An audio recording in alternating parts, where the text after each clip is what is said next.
Балапандар,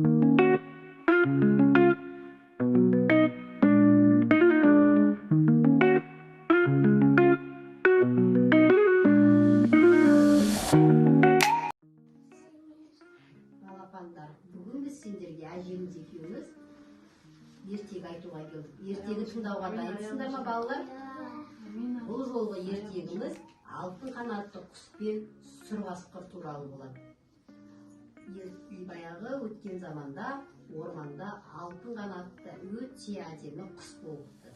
Бұл құспен барлық жан жануарлар, құстар дос болғысы келеді. Бұл құсты көргенде барлық жан жануарлар ниет айтып тілек тілейді екен. Сол орманда бірақ өте ашулы, ызақор сұр қасқыр бар екен. Сұр қасқыр көргені, осы құстың не қасиеті бар, бәріміз сонымен дос, менімен ешкім дос болмайды деп сұр қасқыр жаңағы алтын құсты аңдып отырады. Бір кезде алтын құс бұлттардың арасынан келе жатқан қасқыр көреді де осы құсты бас салайын деп бас салмақшы болады. Бұны байқап қойған алтын құс ұшып жөнеледі. Бұның артынан қасқыр қуа береді. Бір кезде қасқыр алады да тасқа сүрініп құлап қалады. Алтын құс артына қарайды да: "Қасеке, сіз мені сонша неге қуаладыңыз? Менде не жұмысыңыз бар еді?" депті.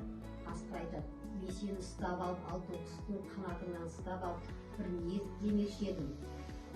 Менің де ниетім орындалып, аңдардың бәрі менімен дос болар" депті.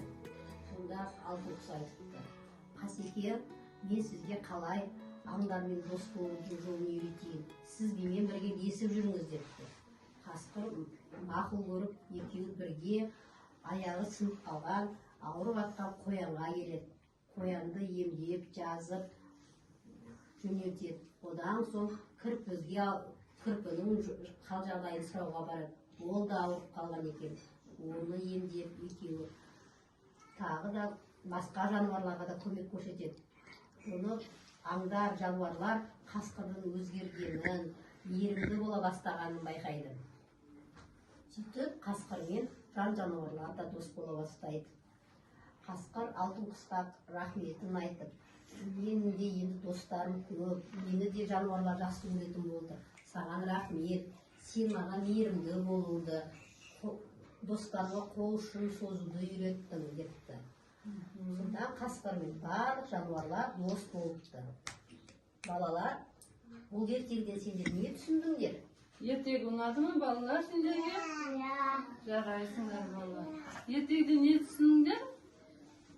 Досымызға көмектесуіміз керек екен, ә? Бірін-бірімізбен дос болайық, мейірімді болайық, ә?